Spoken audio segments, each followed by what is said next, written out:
사장님이 돼야 되고 언젠가 기업을 운영해야 될 거란 말이에요. 그럼 그때 제일 필요한 게 제조물 책임이겠죠. 자, 이런 글자 그대로 제조물 책임이에요. 제조물에 대한 책임은 어디까지 져야 되는지에 대해서 오늘 할 거예요.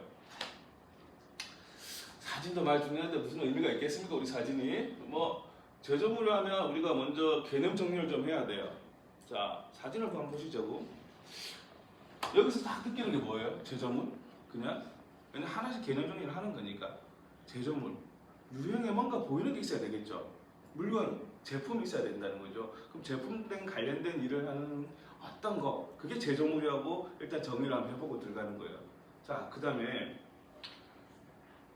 우리가 이 제조물 책임은 피해라 그러는데, 제조물의 결함으로 인해서 발생한 손해에 대한 제조사업자 등에 대한 손해배상 책임을 규정하는 법률이에요. 그러면 여기서 하나가 딱 우리가 모든 법률에 대해서 정리를 할 때는 머릿속에 그림을 잘 그려야 돼요. 여기서 그림은 하나죠. 제조물 결함으로 인한, 자, 제조물에 의한 어떤 결함이 생겨야 돼. 그 결함으로 생겨서 어떤 손해가 발생해야 되고, 그에 대한 제조업자, 제조물을 만들었던 또는 다른 누군가가 제조물에 대해서 책임을 져야 된다는 게 제조물 책임이라는 거야. 되게 쉬운 말이에요. 법률 이름도 그냥 제조물 책임법이라고 정해놨어요. 간단하죠? 간단한 걸 왜 이렇게 계속해야 되느냐 문제가, 우리가 제조물이 한 개만 있을까요, 여러분? 제조물이 뭐가 있을까요? 지금 앉아있는 것 중에서 책상도 있죠. 또 노트북도 있고 탭도 있고 저기 뭐죠? 저 텀블렛이라 그러나? 텀블렛 있고 모든 게 다 제조물이 된다는 거예요. 근데 이 제조물 책임법을 할 때 연역부터 하지 말고 이걸 한번 볼까요? 몇 개예요? 8조예요, 8조. 이 8조를 가지고 이 모든 있는 우리가 보고 있는 모든 제품을 여기다 8조에 다 담아야 돼요. 그래서 복잡한 거예요. 자, 조문 한번 봅시다. 자, 1번이 목적이에요. 모든 법률의 1번은 목적. 왜 이 법을 제정했느냐라는 거고, 두 번째, 제조물에 대한 정의를 내려줘야 될 거 아니에요. 어떤 거는 제조물은 무엇이고, 제조업자는 무엇이고, 이거에 대한 정의를 내려주는 거예요. 자, 3번, 제조물 책임. 그래서 그 제조물이 잘못됐을 때 어떤 책임을 져야 된다라는 거고, 3의 2조, 결함된 추정. 결함은 이럴 때 추정한다. 4번, 4조, 면책 사유. 이럴 때는 제조업자가 면책을 하게 됩니다. 면책이 뭐죠? 책임을 면한다는 거 아니에요. 그죠? 책임 면하는 사회에 대해서 한 거고. 그 다음 5조. 그래도 제조업자가 책임을 져야 되는데 연대해서 책임져야 됩니다. 라는 뜻이고. 6조. 면책 특약의 제한. 그럼에도 불구하고 어떠한 경우에는 책임을 지지 않습니다. 라는 거고. 마지막. 청구를 했으면 소멸시효 들어봤어요? 왜? 소멸시효 들어봤어요? 권리를 언제까지 기간을 둔다는 거예요. 쉽게 얘기하면 그러면 소멸시효 등이라고 하는 이유는 뭐냐면 그 책임을 무한정 할 수는 없잖아. 그래서 언제까지 청구할 수 있다. 청구권 소멸시효를 지정하는 거예요. 마지막으로 이 법이 없는 것들은 어디? 민법에 적용하겠다. 라는데 민법이 몇 조까지 있는지 아세요? 기본적으로 한번 느껴봅시다. 민법이 몇 조까지 있을까요? 그러니까 법이라는 게 딱 보면요, 되게 막 어렵게 느껴져요. 법이라는 게. 근데 법을 알면은 되게 쉬운 거예요. 근데 왜 어려운 이유가 뭐냐면 이런 느낌 같아. 제가 여기 와서 예를 들어 어떤 과목을 수강해라 하면 어려워요. 1번 어려운 이유가 뭐냐면 용어를 이해를 못해요. 자, 그럼 반대로 가보자고. 여러분들이 법을 이해를 못하는 이유는 용어가 익숙하지 않기 때문이에요. 법대생을 데리고 여기서 이런 얘기하면 근데 다 알아. 왜냐면 맨날 보고 있는 게 저런 내용이니까 똑같은 거예요. 그래서 얘기하는 이유는 뭐냐면 여러분들이 와서 수업을 들을 때 개념 정리를 하고 넘어가면은 되게 쉬워요. 자세한 내용까지 이해한다는 건 사실은 직접 공부를 해야 되는 부분이고, 제조물 책임은 지금 얘기하는 그 구조에 모든 내용이 담겨 있어요. 그러면 일단은 기본적으로 복잡하지 않겠어요? 민법이 천 몇 조인데 민법 천 몇 조를 가지고 지금 세상 만사를 다 컨트롤한단 말이에요. 그죠? 예를 들어 근데 우리가 갖고 있는 지금 책상 이걸 전부 다 이 구조 안에 전부 다 책임을 다 넣어야 돼요. 그래서 이제 복잡하게 느껴지는 건데 문구 내용은 되게 간단해요. 알아야 될 포인트만 알고만 있으면 나머지는 좀 쉽게 갈 수 있거든요. 자, 연역을 한번 봅시다. 모든 법을 볼 때는 먼저 연역을 봐야 돼요. 왜 제정했는지를 봐야 되고 제정 목적 이유를 알아야 되고 두 번째는 언제 어떻게 변화가 되는지를 알아야 돼. 자, 1번 보면 언제 생겼죠?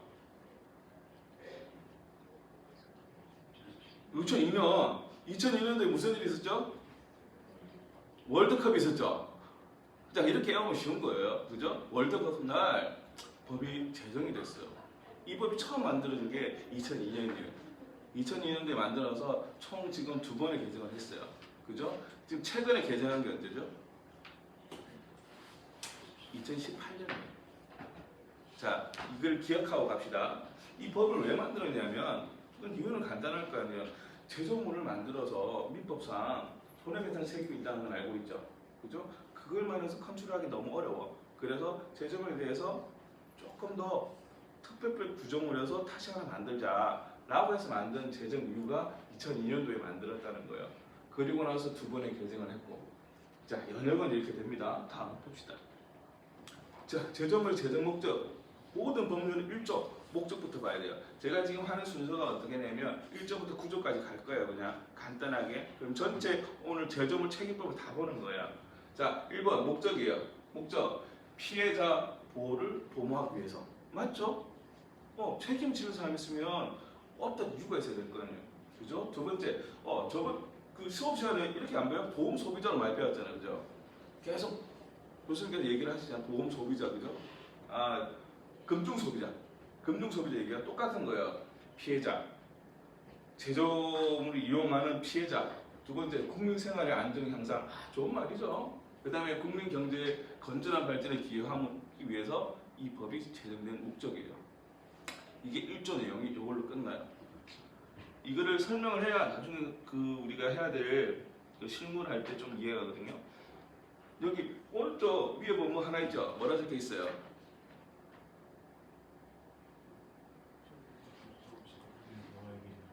꼭 기억하세요.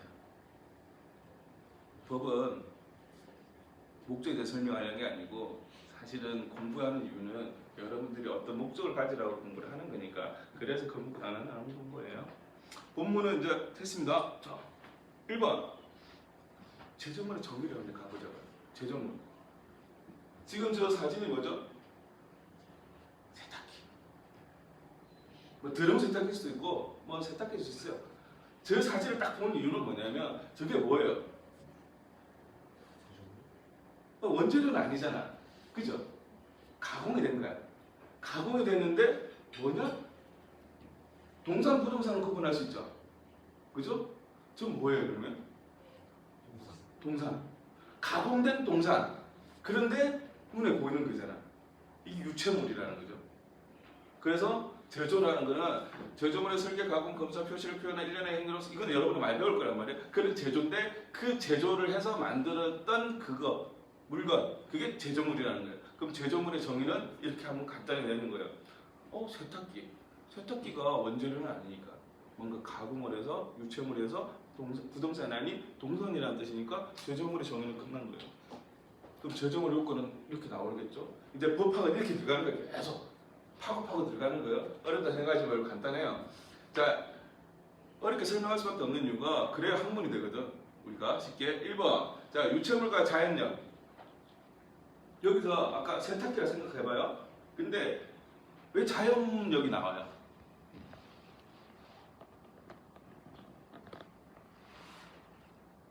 뭐 여기 뒤에 보면 있잖아. 전기, 음량, 강선, 열, 물. 요 관련된 학과 없어요? 자, 이거 전기로 컨트롤하는 거 없어요? 있을 거 아니에요. 변압기 이런 것도. 그죠? 음량, 강선, 열. 이게 컨트롤 가능한 거는 전부 다 제조물이에요. 컨트롤 할 수 있으면. 그래서 유체물과 자연력, 관리가 가능한 것들. 단순하게 이제 원칙 알고 이제 조금씩 이제 올라가는 건데 그냥 단순하게 제조물이는 이런 거다 하는 거 하고 두 번째 동산이어야 되지. 부동산은 안 되는 거야. 일단 기본적으로 안 되는 거야. 모든 것이 안 된다는 게 아니고 기본적으로 안 된다고 생각하시면 돼요. 왜냐하면 기초적으로 원칙을 만들어 놓고 그 다음에 들어가야 되는데 원칙 없이 이것도 당연 법이라는 건요. 룰이라고 이렇게 딱 선을 만들어 놓은 거예요.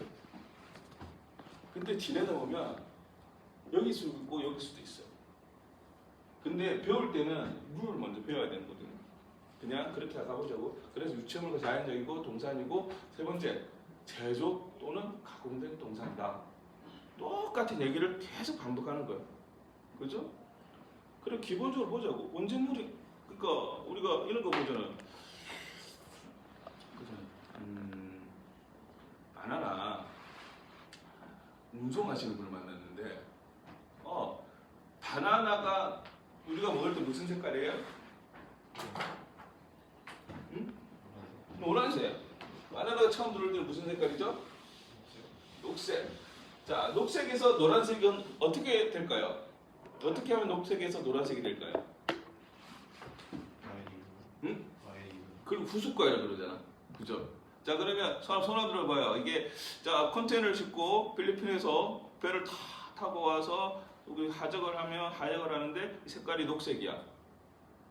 자, 근데 우리가 먹을 때는 노란색이야. 자, 1번 기다리면 노란색이 된다. 손. 자, 2번 그러면 어떻게 하면 노란색을 만들 수 있을까요? 안 기다리고.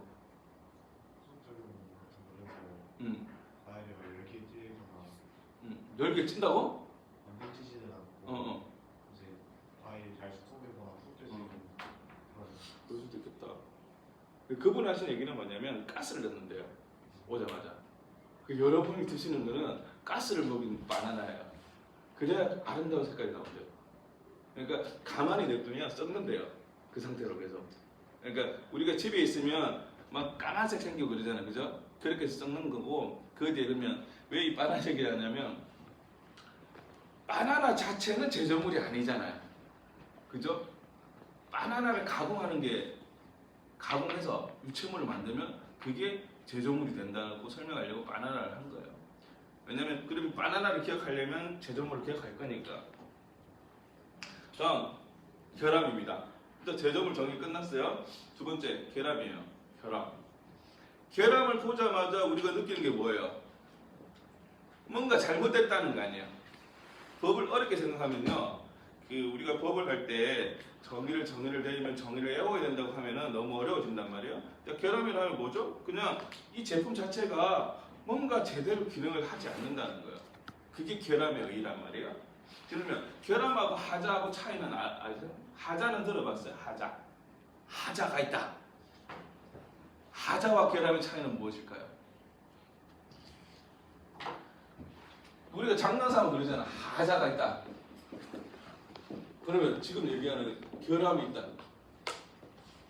하자는 등급이 다시 먹고 뭔가 빠져요.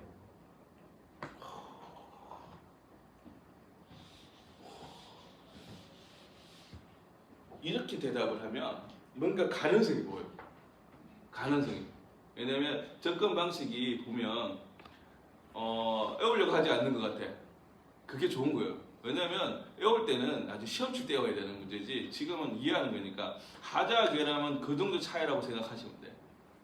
그러면 일단 하자와 결함에는 이해가 안 간 거죠. 정의를 내리지 말자고. 정의는 사회생활에 대해서 정의를 한다는 거는 너무 생각을 고정시켜밖에 없거든요. 하자와 결함이 있는데 결함과 하자는 그런 정도의 차이가 있다 라는 정도만 이해하면 될 것 같아. 그죠? 자, 다음 그러면 제조물 책임에서 얘기하는 결함이란 무엇인가를 세 가지를 딱 정리를 해놨어요. 제조상의 결함, 설계상의 결함, 표시상의 결함이라고. 자, 이 세 가지밖에 없어요. 자, 1번 제조상의 결함. 한번 읽어봐요. 제조물이 원래 의도한 설계와 다르게 제조 또는 가공이 된 거야. 자, 뭘 만들어야지 우리가. 자, 이거 위험하지 않는데? 자, 요거를 만들어요. 자, 만드는데 요걸 만들면서 우리 핸드폰 하면서 불편한 게 뭐 있어요? 별로 없나? 뭐 배터리 터지는 거 한번 해보자고. 그죠? 자, 이걸 만드는데 안에 배터리가 안 터지도록 해야 될 거 아니에요. 그죠? 근데 제조물 원래 의도한 설계, 이게 터질지 안지에 대해서 다 연구하고 이제 안 터질 가능성에 대해서 의도하고 다 설계를 제조한 거면 상관이 없는데, 이 배터리가 터지지 않을까를 그 고민 말고 다른 걸 고민했다. 터질 걸 했는데 이게 갑자기 얘가 배터리 용량이 뭐 더 크게 돼서 이게 갑자기 부풀어 오른다. 터지진 않고. 예를 들어. 그러면 이게 의도했던 설계일까?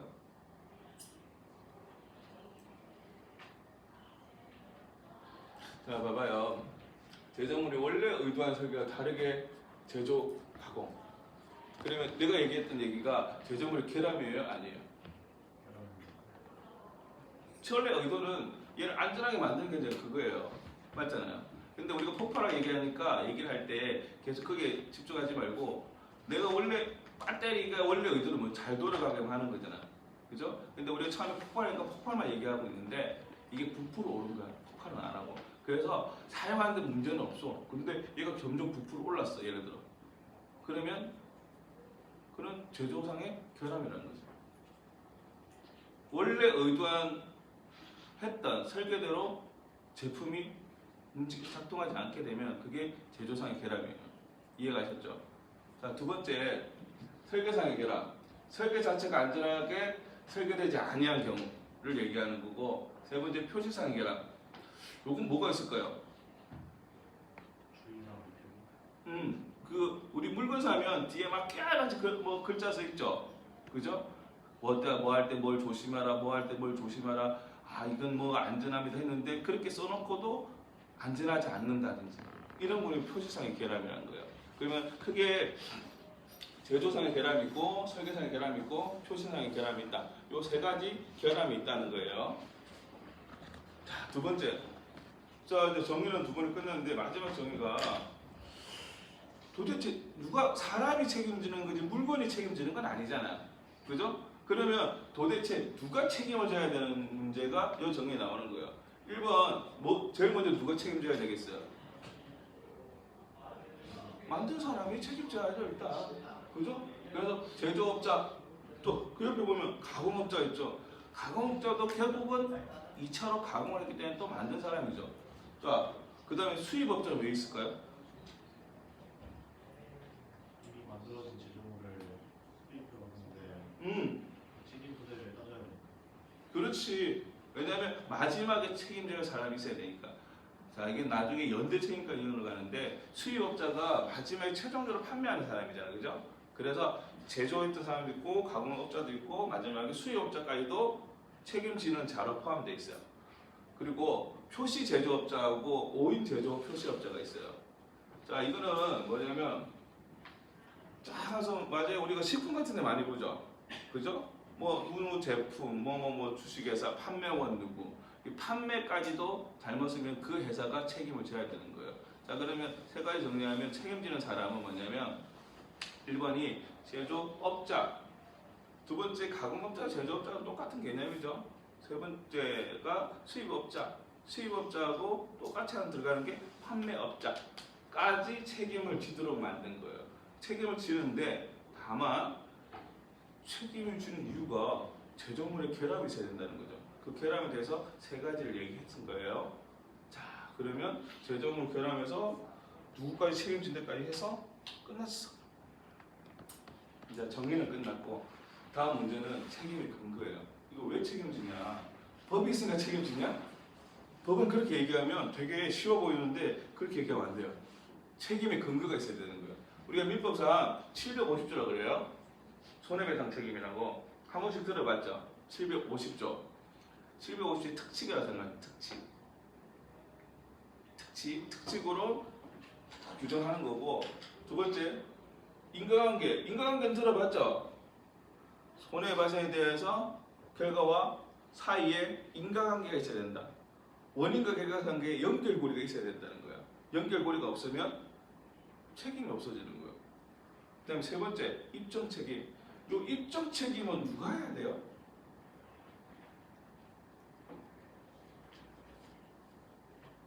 입증책임은 원칙적으로 피해자가 입증 책임을 해요. 피해자가 원칙적으로 피해자가 입증 책임을 하는 거예요. 그래서 입증 책임을 피해자가 한다. 이제 이런 거는 많이 아니고 법대가 아니니까 입증 책임의 분배인데 한번 읽어보면 소비자 측이 제품의 결함 및 그 손해가 벽의 발생사 인과관계를 과학적 기술적으로 입증한다는 것은 지극히 어렵다. 맞죠? 자, 아까 세탁기를 얘기하면 세탁기가 뭐가 잘못됐는지 세탁기 쓰시는 우리 어머니가 잘 알아요? 모른다는 거예요. 그래서 제조업자 측에서 그 사고의 제품의 결함이 아닌 다른 원인으로 말미암아 발생하였다는 것을 입증하지 못한 이상 너네가 제조물에 결함이 없다는 걸 입증하지 못하면 야 제조물이 결함이 있는 걸 추정해야 되지 않냐라는 거야. 추정. 그래서 아까 봤던 본문 중에 결함의 추정이라고 했죠. 추정. 잠깐 뭐 기억하실지 모르겠으나 결함의 추정이라는 부분이 있어요. 그 부분에서 얘기하는 이 판결이에요. 그죠? 자, 보면 간단히 이해되잖아요. 여기 우리가 탭이 있는데 이게 뭐 하다가 잘못됐어. 뭐 근데 이걸 우리가 뭐 노트북 사용하시는 분들이 뭐 다 정확하게 뭐 엔지니어처럼 다 알고 하는 건 아니란 말이야. 그죠? 자, 그러면 나는 이렇게 해서 이게 사고가 생겼다라는 것까지만 입증하면 되고, 두 번째 제조업자는 반대로 내가 설계상, 제조상, 표시상 하자가 없다, 결함이 없다 라는 것까지 입증을 하게 되면 비로소 너는 책임을 면하겠다라는 거예요. 그러면 결국은 뭐죠? 입증 책임은 전환이 되는 거죠. 조금 완화가 되는 거고, 피해자 입장에서는 완화가 되는 거고, 우리 제조업자의 입장에서는 조금 더 많은 결함에 대해서 반대로 입증을 해야 되니까, 결함이 없다는 사실에 대해서. 자, 요 정도까지 얘기하면 여러분들 앞으로 진로가 거의 제조 쪽 아니에요? 요런 얘기하면 무서워서 뭐 제조물 만들겠어요? 사실은 이렇게 책임이 강하면. 이제 점점 이제 가볼 거예요. 책임까지 갔으면. 금방 똑같은 얘기야. 결함의 추정. 해당 제조물이 정상적으로 사용되는 상태에서 피해자의 손해가 발생하였다는 사실, 제조업자의 실질적인 지배 영역에 속한 원인으로부터 초래했던 사실, 손해가 해당 제조물의 결함 없이 통상적으로 발생하지 아니하였다는 사실을 입증하게 되면 제조업자는 결함이 없어지는 거예요. 간단하죠?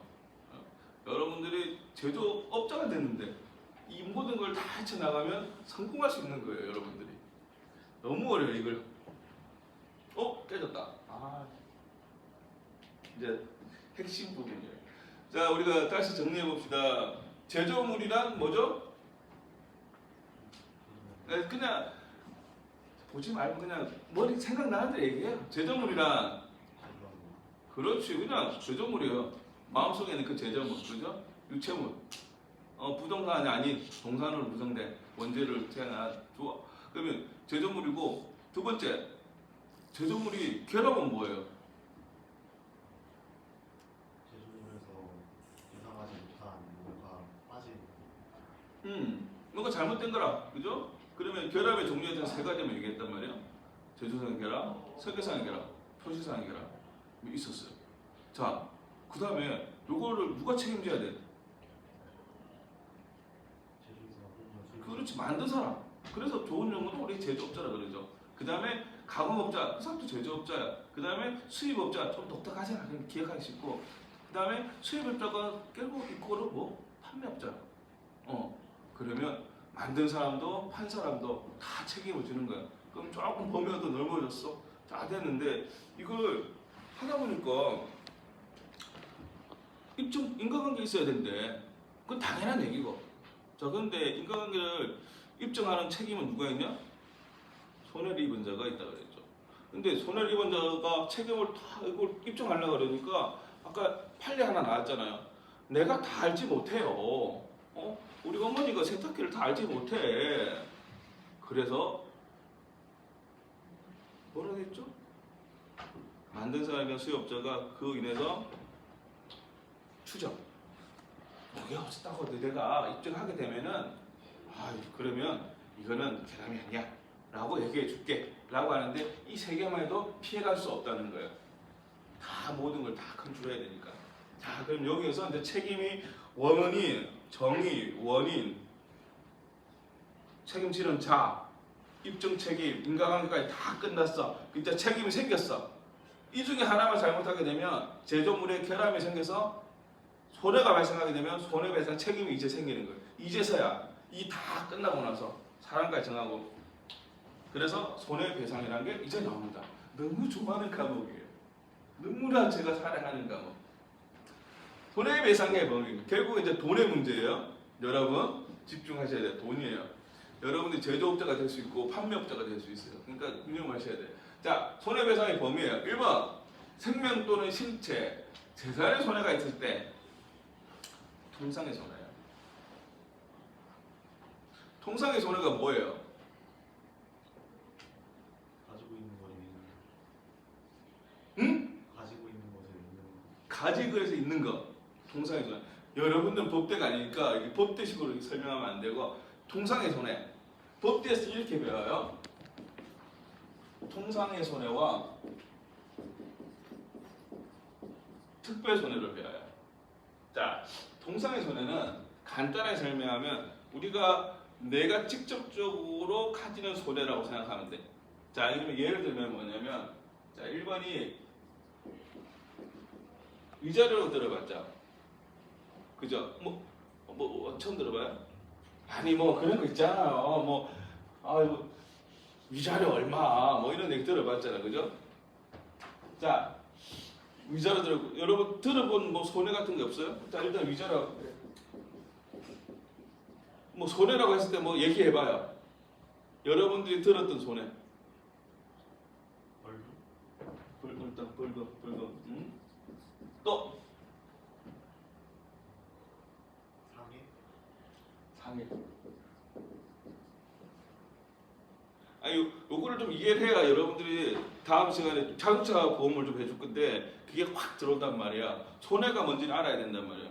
여러분 만약에 이렇게 한번 봅시다. 내 자동차 보험할 때 할 건데 여기 사고가 났어. 그럼 감사합니다 하면 갈 거예요? 아니잖아. 내 손해가 얼마인지 알아야 청구를 할 거 아니에요. 여러분들은 너무 착해요. 지금 보니까 손해가 뭔지 모르잖아요. 그러면 여러분들은 청구할 수가 없어요. 내가 얼마만큼 손해가 있는지 모르잖아요. 자, 그러면 이걸 조금 더 구체화해 가봅시다. 이러지 말고.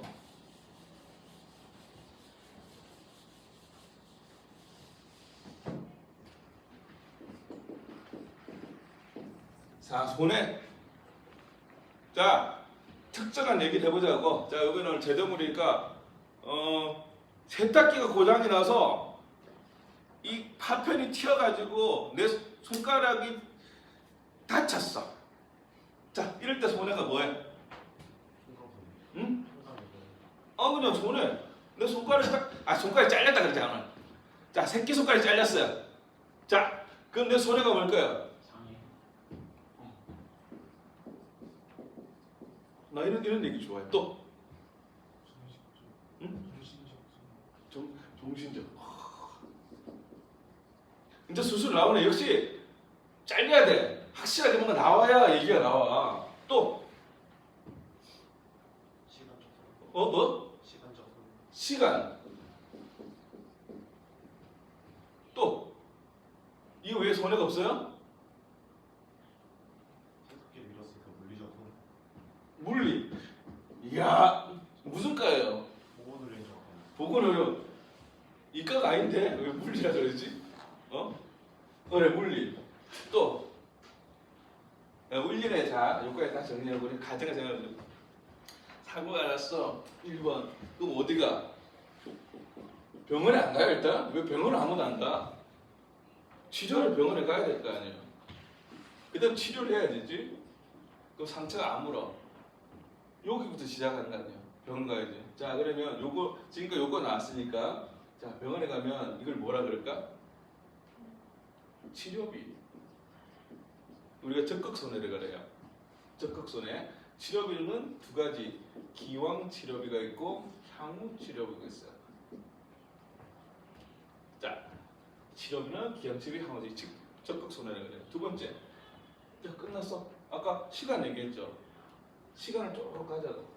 치료할 요 기간이 있어. 내가 치료 때문에 일을 못 할 거 아니야. 일을 뭐라 그러면 우리가 휴업 손해라 그래요. 내가 일을 못해. 이거는 기준은 뭐냐면 노동 능력이요. 노동력 상실이라고. 다음에 할 때 내가 상세하게 얘기해 줄게요. 이런 걸 알아야지. 일을 못 했으니까 이거를 휴업 손해라 그래요. 자, 그 다음에 여기 장애 났네. 그러니까 치료 다 하고 나서 장애 있잖아. 장애를 뭐라 그러면 후유 장애라 그래요.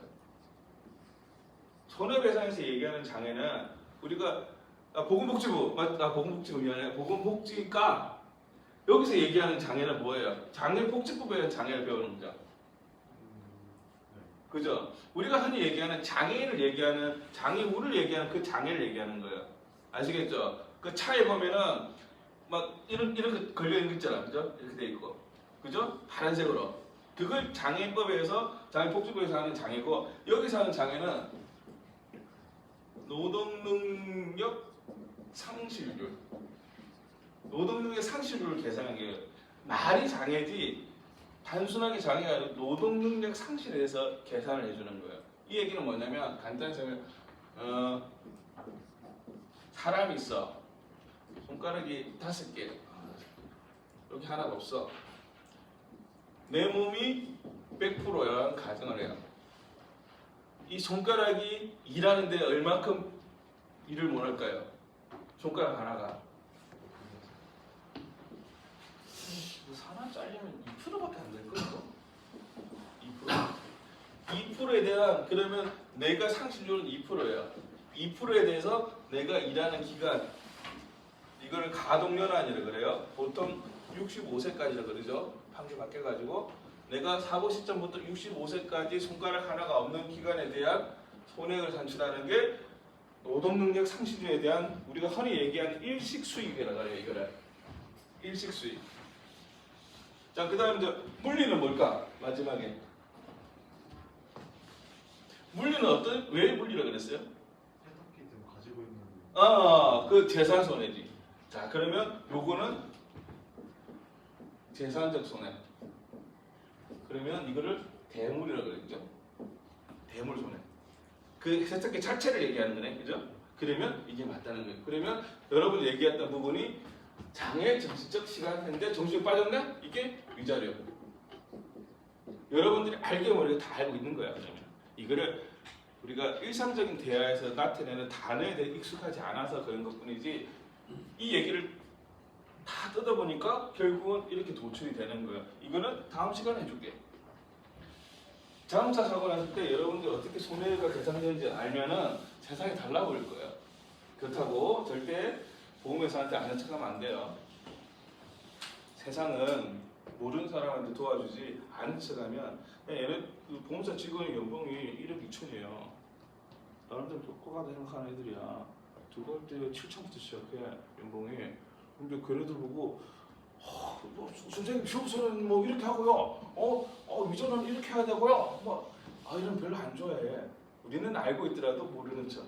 그래도 모르는 것보다 아는 게 낫다. 기본적인까지는 다 해줄 테니까 안다고 해서 너무 과시하면 안 돼. 이거는 여러분이 깜짝 놀란 게 여러분들은 알게 모르게 다 알고 있어요. 근데 이걸 표현할 줄 몰라서 그러는 거지 지금은. 자, 그래서 손해라는 건 이런 거고 두 번째. 그 자에게 발생한 손해의 3배를 넘지면 좀 독특하지 않아요? 자, 우리가 얘기했던 여기서 얘기했던 거야. 통상의 손해라는 건 아까 여러분들이 알고 있는 그 범주예요. 그만큼 손해면 여러분 이는 겨우 좋아하죠? 그죠? 우리는 잘 모르겠지만 이게 특별해요. 둘 다 알거나 알 수 있었을 때 라는 거예요. 예를 들어보면 이런 거죠. 교통사가 났어요. 이 사람이 대해서 다쳐가지고 치료하고 이렇게 하는 건 통상손해인데 이 사람이 계약을 하러 간 거야. 10억짜리 계약을. 근데 교통사가 나가지고 계약을 못 했어. 그러면 그 기억을 못한 그 손해잖아. 그것까지 배상을 해줘야 돼요. 그게 특별손해인 거예요.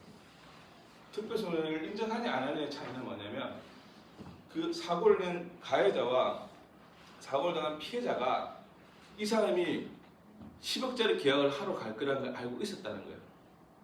그랬을 때 가는 거예요. 근데 만약에 알고 있었다 그러면 뭘까요? 응? 그걸 전문용어로 뭐라 그래요? 뭐 보이스? 오, 고의가 인정되는 거예요. 고의가 인정되면은 보험은 안 되는 거예요. 그래서 쉽지 않다는 거예요. 이제 아니 의외로 잘 아시네요. 의외로. 네, 그런 거야. 알기는 많이 아는데 이걸 정리를 어떻게 하느냐의 문제인 것 같아 보니까. 자, 그래서 1번이 생명시한식표는 통상의 손해고 두 번째는 특별 손해라고 칭하는데 아직까지 좀 그렇다고 하긴 좀 그렇고 그 자에 발생한 손해의 3배를 넘지 범위에서 청구할 수 있다. 무섭지 않아요? 나 이거 하나 만들었는데 이게 뭐 좀 잘못됐어. 근데 이 사람이 뭐 다쳤는데 내가 100원 줄 거 300원을 줘야 돼. 무섭지 않아요? 알아야 뭘 해먹지 우리가. 그걸 우리가 징벌적 손해배상금이라고 그래요. 징벌적 손해배상금. 범죄가 있는 거니까 책임이 여기까지는 된다. 책임의 범위가. 통상의 손해를 하는 게 1번인데 정말 악의적이거나 정말 편차거나 이럴 때는 징벌적 손해배상금을 청구할 수 있다. 이 두 가지가 조건이 있는 거죠. 단순하게 범위가 하는 게 아니고 이거 그저 한 10분만 더 하면 되니까 10분 동안 구조까지 빠르게 갈 거예요. 이론만 보고 하는 거니까. 자, 변칙사유. 하하. 여러분들 잘 알아야 돼요. 변칙사유. 제조업자가 당해 제조물 공급하지 아니했던 사실. 나 절대 공급 안 했어요. 두 번째, 제조물을 공급할 때 그때 당시에 과학적 기술적으로 해결이 안 되는 부분을 내가 어떻게 책임집니까? 라는 거. 자, 세 번째, 그래도 내가 만들 때 지키라는 거 법에서 지키라고 다 해서 만들었습니다. 자, 네 번째, 제조물 설계 또는 제작에 관한 지시로 인한 결함이 발생했다 사실. 내가 한 게 아니다. 라는 거야. 내가 잘못해서 한 게 아니고 이전에 한 거다. 이거를 입증이 되면 제조업자는 책임이 없어요. 쉽죠? 내가 제품을 공급 안 했다. 당연히 내 책임이 없는 거죠. 이게 뭐냐면 만일에 내가 이 시제품을 하나 만들었어요. 만들었는데 물론 팔 목적으로 만들었는데 내가 시제품이라서 그냥 내가 공장에 갖다 놨어. 근데 이게 누가 팔아먹었어. 그러면 이것까지 책임을 져야 돼요? 그 얘기예요. 간단하게. 그래서 궁금하지 않다는 사실만 확인하면 되고, 두 번째, 제조업자 공부할 때 과학적 기술 이거는 이해하죠. 내가 이때 당시 우리가 지금 보면 뭐가 있어요? 예를 들면 내가 이과가 아니라서 과학적 입증이 잘 안 됐으니까 뭐 예를 들 게 있나? 과학적 감성 좀 내가 약해서 이게 그렇다 치고 저 세 번째 지금 만들 때 뭐 기준이 있을 거 아니에요. 그거 무슨 과에다 그랬어요? 잠깐만. 뭐 제조하는 과 없어요? 물건 하나 만들어. 아까 무슨 과예요? 전기공학과. 잘됐다. 전기공학과 뭐 낙대만 하고 그럴까요 요새? 요새는 안 하나? 재밌는데 처음에는.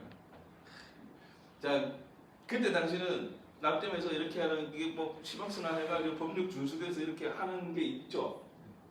그때 만들었는데 시킨 대로 다 했는데 만들고 나니까 터졌어. 그러면 그까지 책임을 지는 건 너무 가혹하지 않냐라는 거예요. 법령에 따라서 하면은 변칙이 된다는 거고. 네 번째는 그냥 간단히 생각하면 돼요. 최종 뭐 드론 과도 있어요?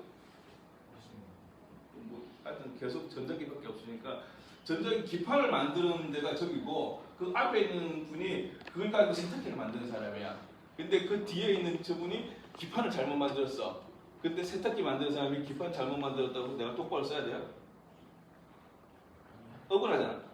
그런 거예요. 근데 나중에 책임은 내가 먼저 지고 그 다음에 연대 책임을 지는 거야. 그래서 구성하라는 관계가 되는 거란 말이야. 결국은 책임의 관계가 왔다 갔다 하는 건데 일단은 면책 사유는 들어가 있다라는 게 4번이에요. 여러분들 책임은 가중해요 이제부터. 이제 요거 하면 이제 마지막 한 개 한번 실 거예요. 자, 소멸시효. 소멸시효는 많이 들어봤지 않았어요? 내용은? 소멸시효. 그렇지. 여러분들은 법학적 감수성이 정말 있는 것 같아. 다만 법학을 안 했기 때문에 용어에 대한 정의가 없는 거지. 자, 소멸시효는 말 그대로 언젠가 소멸합니다. 그 기간을 얘기하는 거예요. 권리를 행사할 수 있는 기간. 자, 우리 흔히 권리를 행사할 기간이 야 어렵죠. 안날로부터 3년. 누가? 피해자가. 안날로부터 3년. 두 번째, 공급한 때로부터 10년. 자, 그러면 내가 이 공급하고 11년째 되는 날 사고 안 났어요. 피해를 입었어요. 그러면 청구할 수 있어요? 없어요? 왜요? 안날로부터 3년이잖아. 공급하는 날이 10년이 지났다는 거죠. 법대 수업을 따로 들어요? 아주 좋아. 너무 좋아. 이런 거. 너무 좋아.